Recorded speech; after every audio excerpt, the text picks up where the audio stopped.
really quickly.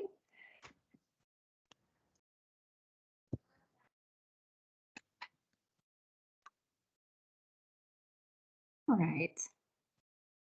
All right. Good evening, everybody. Welcome to the water main replacement in the area of Terrace Street to Gillham Road, Pershing Road to West 33rd Street public meeting. Thank you all for joining us remotely and virtually tonight. We appreciate everybody's ability to be flexible as we do these public meetings remotely.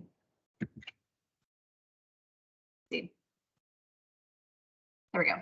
All right, just a couple of meeting logistics to go over before we get into the presentation tonight. We are recording this presentation, so the recording will be posted on the KC Water website at the conclusion of this meeting. At any time during this presentation, if you wish to ask a question, please do so. There is a raise your hand feature within Teams that you can use, and if you raise your hand, we will gladly call on you for any questions. If you're participating by phone and you wish to ask a question, please feel free at any time to just interrupt us and ask your question, or you can wait until the end of the presentation where we'll also have a spot for questions. If at the end of the presentation and the end of this meeting, you still have additional questions, we will have the project manager's contact information posted. Please feel free to reach out to him at any time during or after this presentation with any questions that you may have. Tonight on the call, we have our project team from KC Water, and for the project, we have Jeff Martin. He actually is not available to attend tonight, but our Chief Engineering Officer, Jeff Martin, is part of this project team. I'm Melanie Jallett. I'm the Water Distribution Division Head. We also have Terry Thomas. He's our project manager on the KC Water side. And we have Brian Wagner, our inspector on the KC Water side. Additionally, John Wright is the project manager for our contractor. Just a quick background on KC Water. For those of you who don't know, we are a 3 utility service provider. So we provide potable water, which means we treat water and then provide potable water through our distribution system to all of our customers. We also collect all of the wastewater, and we treat that as well from all of our customers. And then we also provide stormwater collection and treatment for any of the runoff that we see from stormwater utilities. A quick overview of our assets that we have. On the distribution side, we have one water treatment plant where we take water from the Missouri River and treat it and distribute it for the potable water. The distribution system includes 18 pump stations, 2,800 miles of water main, which we're going to discuss in more detail tonight, 35,000 valves, and 23,000 fire hydrants. On the wastewater treatment side, we have 6 wastewater treatment plants, 39 pump stations, 2,800 miles of sewer main, and 67,000 manholes. Additionally, we have 630 miles of storm sewer, 53,000 storm inlets, 15 stormwater pump stations, and 13.5 miles of levee throughout the city. This is a picture illustrating the Missouri River. This is the source of our main source of water for the distribution system. So not only do we collect this water and treat it and distribute it for potable water, but then also after we collect the wastewater and treat that to acceptable standards, then we also discharge it back into the Missouri River. So the treatment and on both the water and wastewater side are pretty important for both the water and sewer systems that we provide service for. Tonight, we're here to talk about a project that's part of our water main replacement program. So as I mentioned earlier, KC Water has about 2,800 miles of water mains. Some of these mains date back to the 1800s, so we do have some very old infrastructure within our system. Aging infrastructure is a nationwide challenge. It's not unique to Kansas City. But KC Water did implement a water main replacement program about 8 years ago. And the goal of this program is to replace 1% of our infrastructure every year. That equates to about 28 miles of water main that is replaced each year. As I mentioned, we're in our 8th year of this program, and to date, we've replaced more than 200 miles of aging water main infrastructure. How do we identify which pipes to replace and when? So we do have some data-driven priorities that we look at to evaluate when to replace certain segments of pipe. So what we're looking at is the water main condition, and we have several criteria that fall into likelihood and consequence of failure. From those likelihood and consequence of failures, we're able to establish a risk on a pipe. And each year we run through this program. We invested in Info Asset Planner, and we're able to run through this program every year and evaluate and calculate the highest risk mains within the system. We collect those 28 miles every year, and we develop projects for those 28 miles.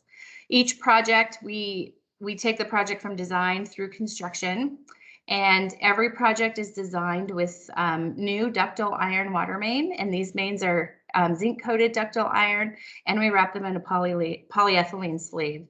This means that they have a design life of about 100 years, so we should not see breaks on these new mains within the next 100 years. This long-term infrastructure plan will reduce service interruptions due to main breaks because we should see less breaks. It will reduce costs because we'll have less maintenance and repair costs on the mains. And we're also able to increase capacity and fire capacity as we replace the aging infrastructure. So with that quick summary of the system and the water main replacement program, I'm going to turn it over to Terry Thomas, our project manager, and he's going to go into details on this project in specific. Good evening, everyone. Again, my name is Terry Thomas. I will be serving as the project manager for the project in discussion, the water main replacement from Terrace Street to Gillham Road. Here you have a map of the area that we plan on doing some upgrades in, and we have a few pretty large customers that are involved here. We're replacing a water main right in front of Union Station. We are replacing a water main in the Terrace Street Industrial Park. We're replacing a water main near the Liberty Memorial Mall. And we're also replacing the water main right outside the IRS building. So we've got some pretty large customers involved here on this one. Not terribly too much residential. There is a little bit, and we're also going to be near Crown Center as well. So this is a pretty interesting project that we're taking on down in this area, but important nonetheless. Next slide. So what will be happening here during one of our water main replacements? The first thing you'll see is that we're going to be marking utilities. So you'll see those little flags sticking up out of the ground. You'll see paint markings in the road. What the contractor is going to be doing is trying to identify and confirm the location of other utilities that are around that serve the city as well, like gas, electric, or AT&T fibers, things of that nature. And in the process of that, they do what they call potholing. Now, it's not what you think. I know no one in the city wants to hear the word potholes. Kansas City has way too many of those already. But what that means is they're going to do just a small little dig just to get the depth of where these things are once they identify them. Another thing that you'll see cones placed around all their equipment. You'll see the little street marker signs placed in various locations so that you know the project is happening.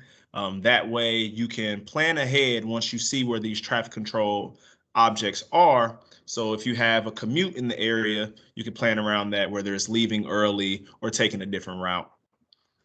Then once construction gets started, they'll bring out all the heavy equipment and they'll saw cut the pavement, and they'll begin to excavate and install the new water main in the location that we have identified as best to put it in. So for construction, you may see that, the crews will be there, and then maybe for a week, you won't see any construction going on, or maybe a week to 2 weeks, you will not see any construction going on. Well, that is on purpose. The reason that is because we have to make sure that the water main is tested and disinfected and that it passed all its tests so that we're able to actually serve with water through these new pipes. Because if it doesn't pass, then we can't give it to you because we want everyone to be safe here.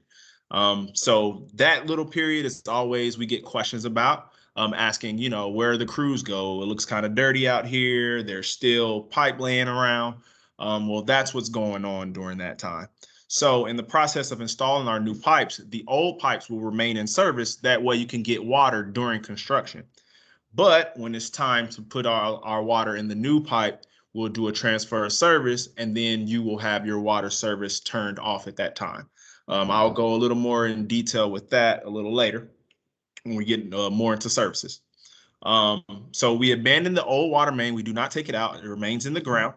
And then we have our restoration in the area. We restore all asphalt to Public Works SR1 standard.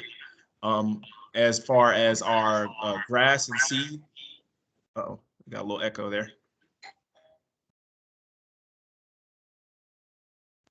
Okay, I think it's solved. As far as our grass and seed goes, we seed inside, and it looks to standard or better. Next slide. Terry, really quickly, and maybe you're going to discuss this on the next slide. Can you go into the 3 outages that the customers will have, and then potential 4th unplanned outages, or is that on the next slide? Right, that should be next.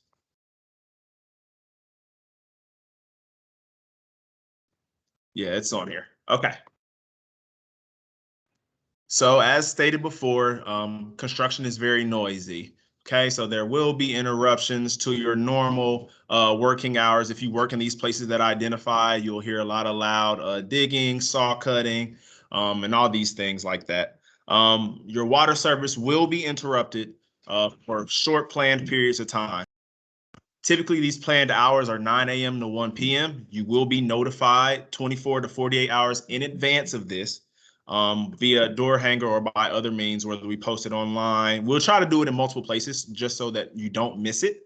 But you definitely will be notified. And so we have the planned outages, which are during our service tie-ins. So it's one on each end. We have to tie in the new water main into our existing infrastructure. So you have one on each end. That makes 2. And then the third will be during the transfer of service. So we want to get your new service line in.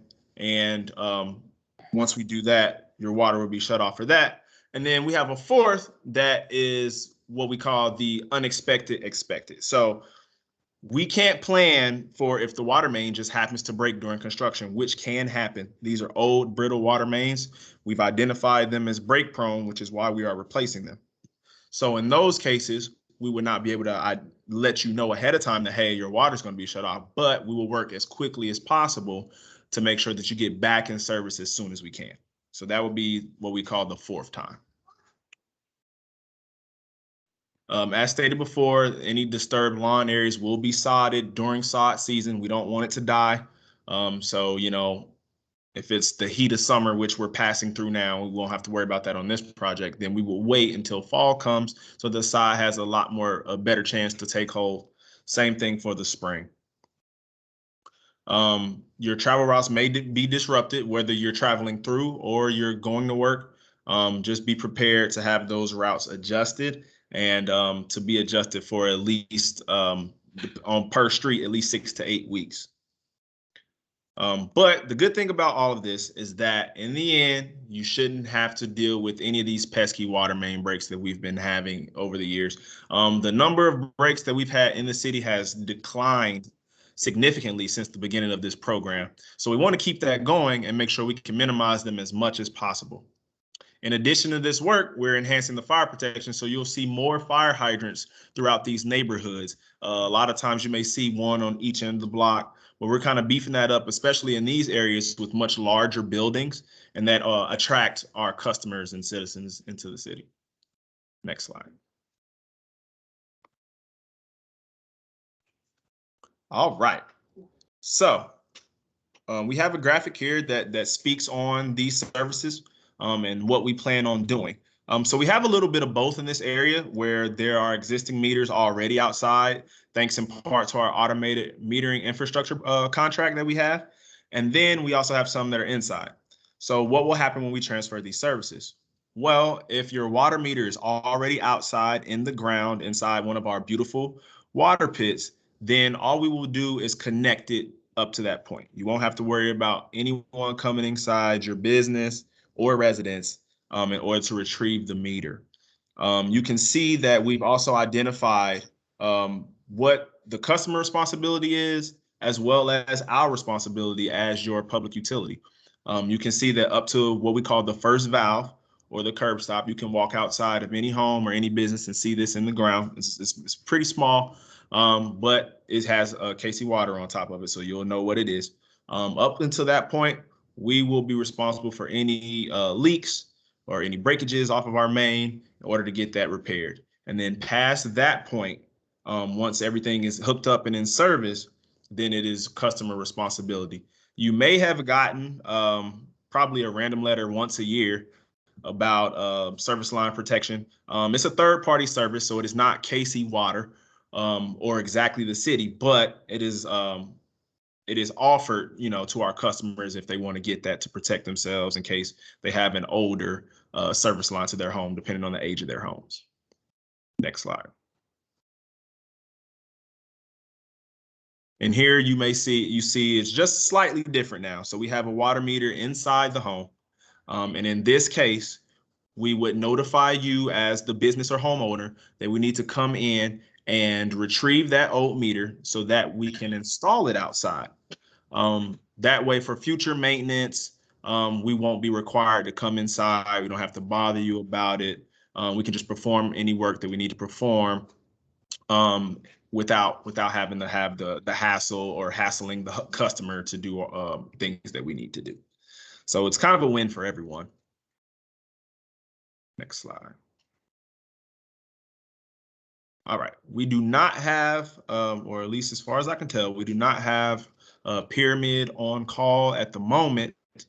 So I will go ahead and go through this little portion here.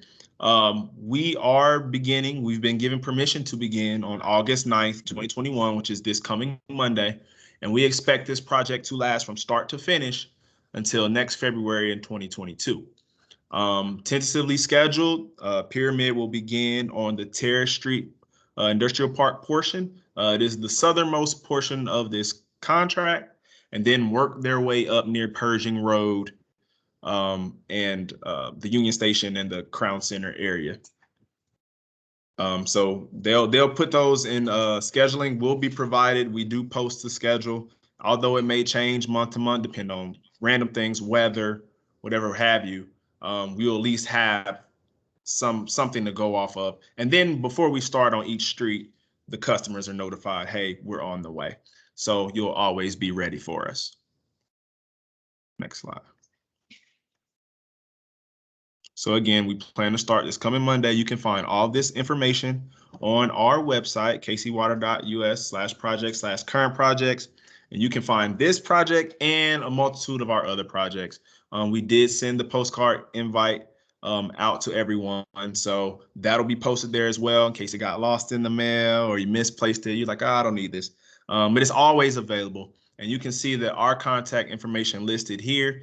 We try to list it in order of lines of defense. So we have John Wright with Pyramid Excavation listed first. He's the construction project manager for the contractor. He's always out on the site. So reaching him would be the easiest to do instead of putting in the 311. And then right after him, we have Brian Wagner, who is the KC Water inspector that is usually around on site as well. That way, if you have any pressing questions, you can get them answered on the spot. And then you have myself. If all that fails, you reach out to me. I'll make sure I take the proper channels to get you the answers that you need if I don't have them immediately. Next slide, please. Any questions about that? I see that we don't have any hands raised.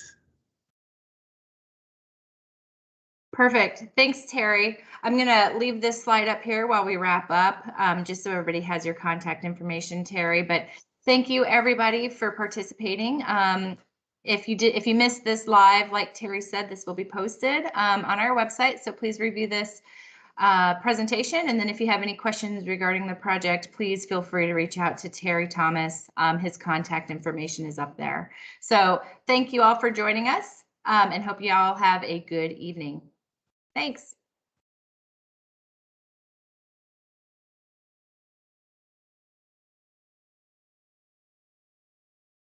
All right, Terry, if you want to stop recording, and then